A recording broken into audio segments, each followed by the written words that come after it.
Salut les amis, c'est Timena et j'espère que vous allez bien. Hein? Vous allez bien? Marquez-moi dans les commentaires. Si ça va pas, vous le marquez, vous dites pourquoi vous allez pas bien. Et si ça va, vous marquez ouais, ça va. Aujourd'hui, encore une fois, dans cette série de vidéos, vous l'avez vu dans le titre, hein, quand il y a marqué avis négatif, c'est qu'on va voir ensemble les critiques négatives de films, de séries, de jeux vidéo, bref. Aujourd'hui, on va s'intéresser à un jeu vidéo. Et ouais, ça fait longtemps qu'on l'a pas fait. En général, on fait plus des films. Mais on l'a déjà fait sur Horizon Zero Dawn et Forbidden West. Aujourd'hui, on va s'attaquer à Splatoon 3. Et ouais, parce qu'il est sorti, en septembre. Et ouais, il est sorti en septembre 2022. Et du coup, moi, j'ai pas mal joué. Et donc, je peux donner un avis déjà sur Splatoon 3. Notamment sur le mode solo et aussi sur tout ce qui est mode multijoueur. Voilà, donc transition et puis on se retrouve sur jeuxvideo.com. C'est parti. Donc on se retrouve sur jeuxvideo.com et donc on est sur la page de Splatoon 3, on est dans les avis ici et je les ai classés par avis négatif ici et on commence tout de suite avec le premier là de Crime 12, hein, je pense que c'est ça. 60 € pour ça. Alors ça, le 60 € ou le 70 € pour ça, tu peux sortir pour chaque jeu vidéo que tu vas pas aimer. C'est trop facile de marquer ça, mais bon bref. La fameuse, une erreur de communication est survenue et que le jeu te met sur le dos, considérant ça comme un rage kid. J'ai rien compris à ce commentaire. Sérieusement, si vous avez compris, dites-moi. Sans compter les vrais rages kid ou alors les autres joueurs ont aussi la fameuse erreur de communication. Non mais tu mets un avis négatif. Alors le gars il met un avis négatif juste parce qu'il a un problème de communication. Si ton wifi est pourri, ton wifi est pourri. Allez, on passe au suivant. Le pseudo supprimé. On va lire quand même son truc. Grotesque. Mise à jour du 2. C'est pas faux. Honnêtement, je suis d'accord avec lui. Il n'y a pas grand chose de nouveau, à part quelques maps, quelques armes. Mais sinon, graphiquement, c'est la même chose. Et en plus, la cité, je sais plus comment elle s'appelle, Clabousse ou je sais pas quoi. C'est pas énormissime comme truc. Bref, problème de connexion online. Mais ça, les gars, ça dépend de votre connexion. Arrêtez de dire dans les commentaires. Oh là là les gars, oh, problème de connexion. Ça dépend de votre connexion. Peut-être qu'il y a trop de monde qui joue au moment où vous y jouez, et du coup c'est saturé, et puis voilà, c'est possible aussi. Des choix ridicules comme les rotations de map toutes les 2 heures. Non, c'est toutes les heures les rotations de map, sache-le. Bref, du Nintendo quoi, toujours à côté de la plaque. Ouais, mais en même temps, je sais pas. Si t'as pas aimé le 1 et le 2, pourquoi t'achètes le 3 en fait?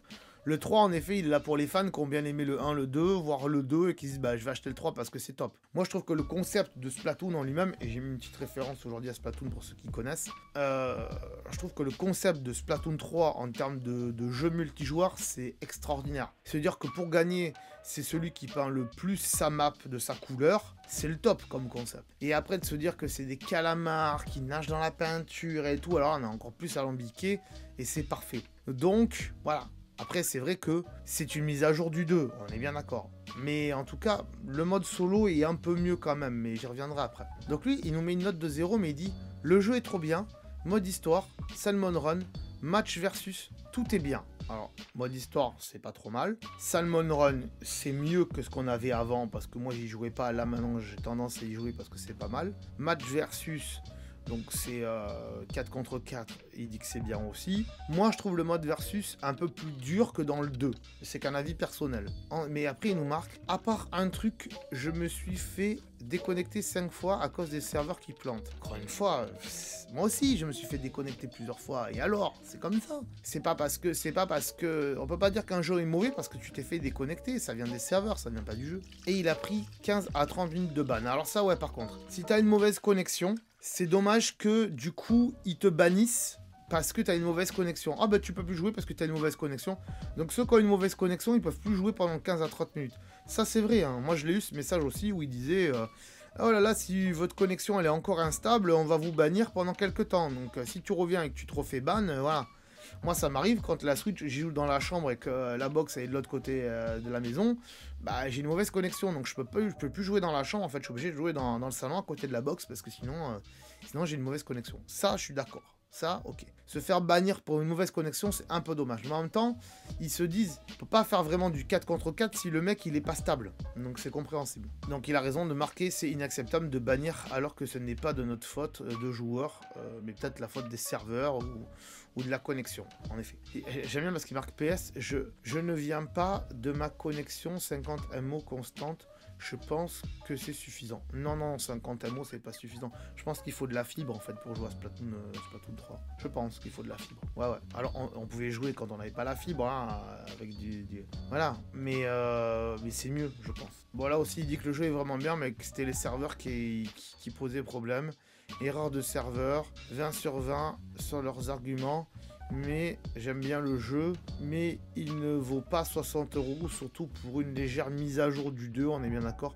Rien de bien nouveau, on est d'accord là-dessus. Un jeu interdit aux plus de 10 ans, pourquoi? Qui nous fera difficilement oublier le désert que traverse la Switch depuis des mois, voire des années. Je suis pas d'accord avec ça, je suis pas d'accord. Là, ça arrive dans la vie d'une console qu'il n'y ait pas de jeu qui sorte. Tu dis le désert que traverse la Switch, mais le désert que traverse la PS5 alors aussi. La PS5, il y a eu 2 ans de pénurie, on est bien d'accord, pour qu'au final, on ait des rumeurs qui nous disent ouais, peut-être qu'on va refaire une PS5 avec d'autres composants parce qu'en fait, on a du mal à la construire avec les composants actuels. Mais par contre, là, maintenant, il n'y a plus de pénurie, mais on l'augmente de 50 balles. C'est un peu prendre les gens pour des cons, selon moi. Voilà. Alors, ok, Sony a lancé sa console pendant la pandémie, c'est un peu dommage, mais quand tu sais que tu vas sortir une console, tu prévois avant. Quand tu sais que c'est PlayStation et que tu vas en vendre des millions et des millions, tu prévois avant, tu prévois beaucoup de stock avant. Donc les pénuries, pour moi, elles ont été organisées et ils adorent faire ça, Sony, et continuent à le faire, point. Après, si vous voulez une console pendant qu'il y a une pénurie, bah, dès qu'il y a les précommandes, vous faites votre précommande et vous êtes sûr de l'avoir le jour de la sortie, c'est tout, c'est comme les iPhones. Voilà, c'est comme ça. Aujourd'hui, c'est comme ça. Super jeu comme d'habitude, pas beaucoup de nouveautés. Déçu du mode 3 équipes, mais c'est pas ça qui me fait décevoir le jeu, on va dire ça comme ça. Les serveurs crash. Encore une fois, c'est que des problèmes de serveurs. Tout le monde dit que c'est les problèmes de serveurs. Alors, du coup, mon avis, après toutes ces notes, là, mon avis sur Splatoon 3. Que dire. En effet, c'est une grosse mise à jour du 2. Les graphismes changent pas grand chose. Il y a juste des nouvelles armes, un petit peu, un nouveau fonctionnement pour acheter les armes. Si tu avais un bon niveau dans ta sauvegarde de Splatoon 2, tu vas pas récupérer ton niveau, mais tu pourras acheter les armes qui étaient à ton niveau assez facilement. Ça, c'est plutôt cool, on est bien d'accord. Donc même si t'es pas au niveau 26, t'es au niveau 10, tu pourras quand même acheter des armes niveau 26. Donc ça, c'est cool. Sur l'équipement, moi, ce qui m'emmerde, c'est toujours le même système de coquillage, de pas coquillage. Tu peux pas faire les équipements que tu veux. Après, je peux comprendre que, du coup, ça favorise pas certaines personnes qui connaissent le truc et d'autres qui ne le connaissent pas. C'est vraiment tout le monde vraiment au même niveau, entre guillemets. Mais, en termes graphiques, on est bien d'accord que c'est une Switch et qu'on peut pas faire mieux. Voilà. Ensuite, le mode histoire, je suis un peu plus... Comment dirais-je? Je trouve un peu mieux ce mode histoire. Parce que le mode histoire du 2, j'avais rien compris en fait. J'avais rien compris. Je connaissais pas l'histoire du 1, donc je comprenais pas. Je faisais le mode histoire du 2 et je trouvais ça débile. Donc le mode histoire du 3, j'ai appris à le connaître parce que j'ai regardé un historique de... comment ça s'appelle? Une explication du mode histoire du 1 et du 2 sur YouTube. Voilà, il y a comment il s'appelle, Evil Squid qui a fait une vidéo qui raconte Splatoon 1, Splatoon 2, le mode histoire. Et du coup, voilà, le mode histoire du 3, il est cohérent. Maintenant, et pour en avoir discuté avec des amis autour de moi, le mode histoire est bien. On n'est pas obligé de faire toutes les quêtes, on peut passer et en peu de temps, on peut directement aller au boss. Et on peut directement aller au boss de fin en peu de temps. On peut pas y aller tout de suite, mais on peut y aller assez rapidement. Ça a été mon cas, j'ai pas tout fait, j'ai fait les gros boss, et une fois que j'ai fait les gros boss, j'ai pu faire le boss final. Le souci étant que, autant les boss de base, on va dire, les 3 premiers boss, si tu regardes un peu comment on fait sur YouTube, tu peux t'en sortir assez facilement, et tu y arrives, mais pour certains, c'est un peu galère. Mais le boss final, par contre, il est chaud de chez chaud patate. Je vais pas vous spoiler, mais il est chaud. Je vais juste vous dire qu'il est en 2 phases. Il y a une phase où vous êtes à pied, hein, où vous devez esquiver des trucs et tout machin. Et cette phase, elle est en 3 parties. Et la 3e partie, selon moi, est une des plus compliquées parce que tu te fais avoir à chaque fois et que tu recommences 1 fois, 2 fois, 3 fois, 4 fois, une dizaine de fois avant d'arriver à ton but. Et c'est ce qui est dommage. Et c'est ce que sont les jeux Nintendo en fait. Si tu mets pas un mode facile, des fois les boss des jeux Nintendo ils sont durs et c'est que là que se créent des crises d'épilepsie et tout ça parce que t'en as marre de faire ce boss et qui te gonfle. Et ensuite il y a une 2e phase du boss où là t'as un timing, t'es pas à pied, t'es dans un vaisseau pour pas tout dire et tu dois monter dans le vaisseau, sortir, monter dans le vaisseau, sortir, tout, tuer des ennemis et tout, mais t'as un timing.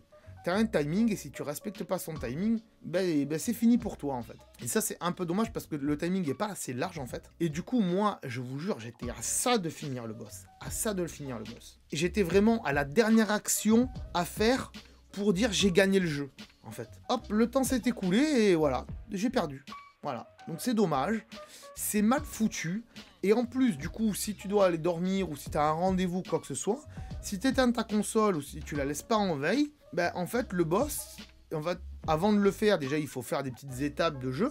Là, tu pourras passer les étapes, mais à chaque fois, il y aura les cinématiques et tout, et machin, tu vas devoir un petit peu avancer dans le jeu. Et quand tu arrives au boss, bah, tu arrives vraiment à la première partie du boss, tu n'arrives pas à la 2e partie du boss. Donc voilà, c'est un peu dommage.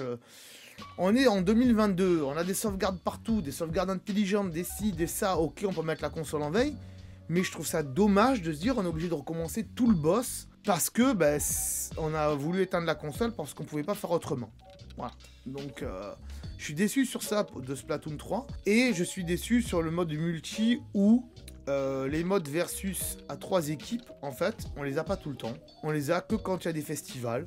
Et ça c'est dommage. Ils auraient pu penser à un mode A3 qui soit un peu plus équitable. Mais c'est vrai que 3 équipes, c'est galère dans le sens où il y a toujours 2 équipes qui peuvent s'associer pour tuer une équipe. Donc c'est pour ça qu'ils ont fait 2 et 2 contre 4. Et les 2 jouent entre guillemets ensemble, même si c'est 2 couleurs différentes. Ça c'est un peu tristoun la manière dont ils ont fait ça. Donc je pense que c'est à revoir ce genre de choses. Ils sont pas très bons sur le multi à 3 ou à 4 équipes. Donc il faudra qu'ils revoient ça vraiment beaucoup. Et sinon, je trouve que le multi à 4 contre 4, il est un peu plus dur que dans le 2, je trouve, en fait. Voilà, je trouve que les armes sont mal équilibrées pour certaines choses. Et je trouve jamais l'arme parfaite, en fait. Parce que soit mon arme, elle va ancrer beaucoup, mais elle va pas pouvoir tuer les ennemis facilement. Soit elle tue les ennemis plus facilement, mais elle ancre pas assez. Donc c'est un peu dommage, il n'y a pas une arme qui est équivalente. Peut-être l'arc, et encore, il faut toujours cliquer. Moi, je préfère avoir une mitraillette où j'appuie et ça envoie la peinture. Voilà les amis. Voilà. Dites-moi en tout cas, vous, dans les commentaires, ce que vous pensez de Splatoon 3. Ça m'intéresse, j'aimerais bien savoir ça. Et si vous voulez jouer avec moi à Splatoon 3, pourquoi pas, marquez-moi-le dans les commentaires. Marquez-moi vos pseudos, là, vos ID Nintendo. Et puis je vous rajouterai, et puis on jouera ensemble si ça vous intéresse. Voilà les amis. On se quitte comme ça. Passe pas à l'écran de fin et tout. Voilà. Allez, abonnez-vous à la chaîne, likez, commentez, partagez, faites tout ce que vous voulez. Et on se retrouve la prochaine fois sur la chaîne. Ciao. Ciao. Attends, avant de partir, j'allais oublier. Tu peux aussi me suivre sur les réseaux sociaux. Ils sont là, voilà, si ça t'intéresse, bien sûr. Tu peux aussi t'abonner à la chaîne en cliquant sur le logo ici. Voilà, là, maintenant, il s'affiche. Comme ça, tu pourras voir toutes les vidéos qu'on a fait sur la chaîne. Et en plus, c'est gratuit, c'est pas comme Netflix. Tu peux aussi regarder les vidéos que je te propose maintenant. Voilà, elles sont là, hein, elles sont bien. Et en plus, je pense qu'elles peuvent fortement t'intéresser. Donc voilà, n'hésite pas, clique dessus. En tout cas, je te remercie de t'être abonné et je te dis à très bientôt.